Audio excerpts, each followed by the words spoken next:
My first book, Blameless, is about, I wouldn't say mind control, but it's about a character's mind that's broken.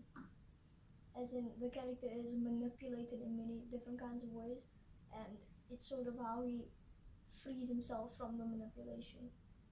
The second book, The Mothman Files, is it's more about sort of a conspiracy theory and how like certain things can happen under people's noses, and generally about the apocalypse.